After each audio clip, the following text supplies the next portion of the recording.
Regardez dans le petit livre, le premier que j'ai écrit intitulé « Jésus-Christ le même, hier et pour toujours », comment les grands journaux de Louisville, Kentucky, et tous ont dit qu'une lumière mystique est apparue au-dessus d'un pasteur baptiste local alors qu'il baptisait, quand il s'est tenu là-bas et m'a dit la vérité là, devant au moins 10 000 personnes. Dans ce petit documentaire, nous allons effectuer un voyage rétrospectif en 1933. Une voix a-t-elle parlé? Si tel est le cas, qu'a-t-elle dit? Combien de personnes l'ont entendu? Combien de personnes étaient là? Combien se sont convertis ce jour-là? Des centaines? De milliers? Frères et sœurs en Christ, nous vous invitons à faire ce voyage ensemble avec nous alors que nous examinons minutieusement tout ceci de plus près.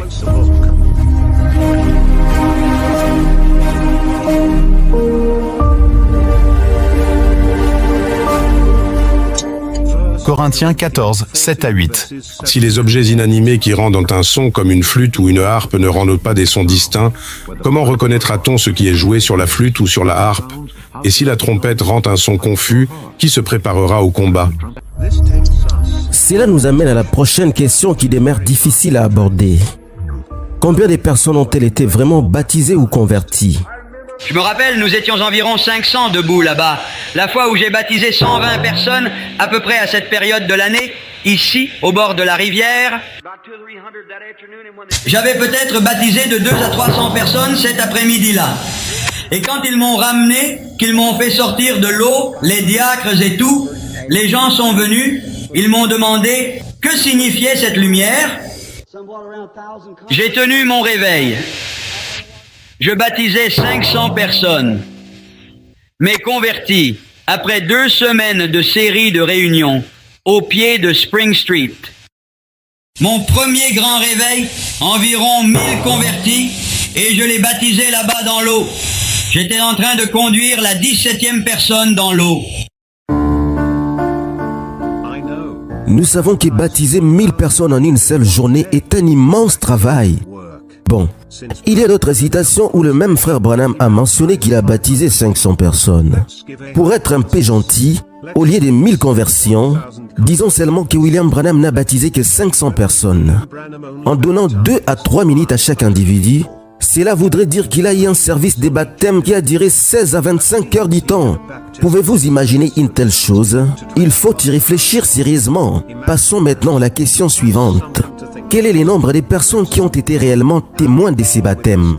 Des centaines et des centaines de gens étaient sur la rive à 2 heures de l'après-midi au mois de juin. Nous étions environ 500 debout là-bas, la fois où j'ai baptisé. Lorsque presque 7 ou 8 000 personnes se tenant sur la rive ont témoigné qu'à 14 heures, en juin 1933, et les gens se tenaient tous là.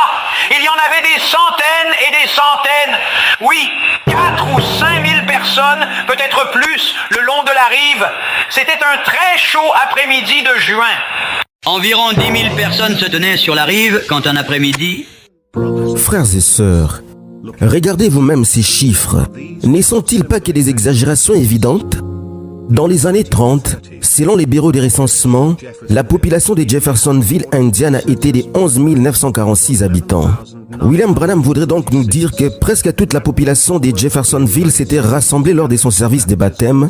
Vieillards, enfants, bébés, femmes, adultes, travailleurs, malades dans les hôpitaux, médecins, toutes ces personnes, chacune d'entre elles a laissé son activité pour venir assister au service des baptêmes d'un jeune prédicateur au début de son ministère. Chers frères et sœurs, ayez du respect pour votre intelligence. Certaines personnes dépourvues de bon sens tentent de justifier cela et disent qu'il a parlé de 10 000 témoins parce qu'il était supposément entouré d'une armée céleste d'anges. Quel sacrilège!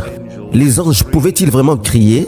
Les anges pouvaient-ils s'écrouler et tomber par terre en s'évanouissant?